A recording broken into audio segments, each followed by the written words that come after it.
LeBron has a house, as a lot of players do in L.A. in the Brentwood section, and police are investigating a racial slur that was spray painted on the front gate of the house. Basically, an unidentified person spray painted the N-word, and they're looking into it as an act of vandalism. And, of course, they say a possible hate crime, but I imagine there's no possible hate crime there at all. About it. Now, of course, LeBron, meeting with the media, was asked about it, and here's what he said. It just goes to show that that racism will always be a part of the world, a part of America. And, hate, in America, especially for African American,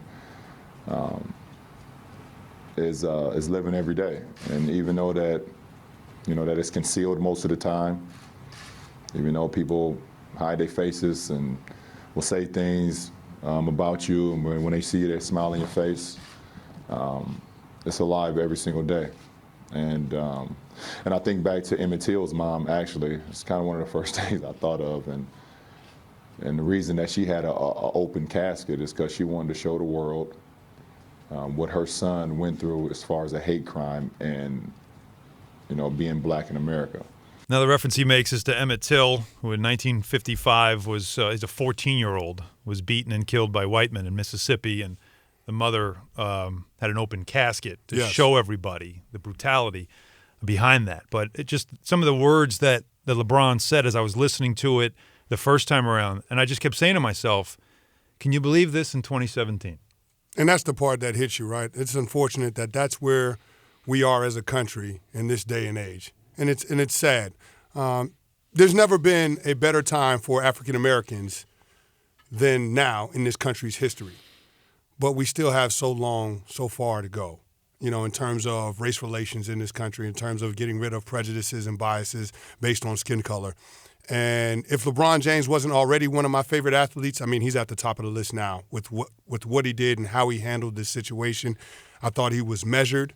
And given the situation under the circumstances, being on the eve of the NBA Finals, taking the platform that he has and actually putting it in the proper perspective in terms of the reality that African Americans have to deal with every single day in this country.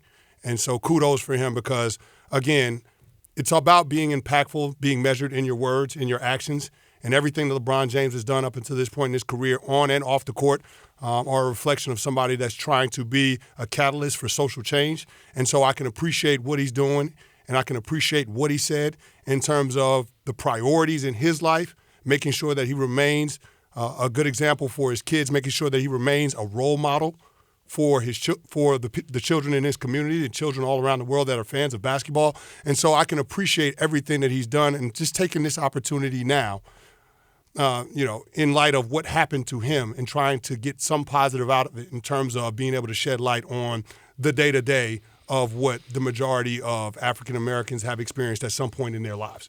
And so no matter how much money you have, no matter how much people admire you, this is still the reality that we're faced with each and every day. It's amazing to say hate for somebody that, by ranking, we just talked about yesterday, is number 2 on the ESPN World 100 in popularity. I mean, think about it. This is a guy worldwide who is popular, who is loved, who has endorsement deals because people admire him enough to want to buy products that he represents.